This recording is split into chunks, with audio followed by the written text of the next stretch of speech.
தானே தெரியும். சும்மா உங்கள் பத்திரிக்கை ஊடகத்தையும் அப்படி போட்டு அந்த என்ன ரேட்டு ஏறுது, டிபிஆர் ரேட் ஆகிறதுக்கு அதை போட்டு காட்டிட்டு இருக்கிறீங்க. என்னங்க இருக்குது, என்ன பண்ணாங்க சொல்லுங்க பார்க்கலாம். இந்த ஆட்சி இப்போ நான் இவ்வளவு சொன்னேன். இன்றைக்கி அதிமுக பொன்விழா கண்ட கட்சி 31 ஆண்டுகளும் தமிழகத்தில் ஆட்சி பெற்ற கட்சி. மத்திய அரசிலிருந்து மாநில அரசு என்னென்ன திட்டங்களை கொண்டு வந்து நிறைவேற்றி அதன் மூலமாக தமிழகம் எந்த அளவுக்கு உயர்ந்திருக்குன்னு நாங்கள் பளிச்சுன்னு சொல்கிறோம். அதெல்லாம் சொல்ல முடியும். என்னன்னு சொல்லுங்க பார்க்கலாம். என்ன சொல்லலை, கூட்டம் ரசிகர் கூட்டம் வரப்போகுது.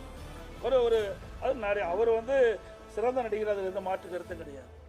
ஆனால் சிறந்த அரசியல்வாதி நாங்கள் தான். மக்களுக்கு சேவை செய்தோன்னா நாங்கள் தான் இது வரைக்கும் மக்களுக்கு குரல் கொடுத்துட்டு இருக்கிறோம். இந்த ஆட்சி எழுத்து கூட பேச முடியல. அது வரைக்கும் திரைப்படத்தில் நடிச்சுட்டு தான் இருந்தார். இப்போ தான் வெளியில் வந்திருக்கிறாரு. 51 ஆண்டு காலம் மக்களுடைய பிரச்சனையை நாங்கள் அனுபவ நிதியாக தெரிஞ்சிருக்கிறோம்.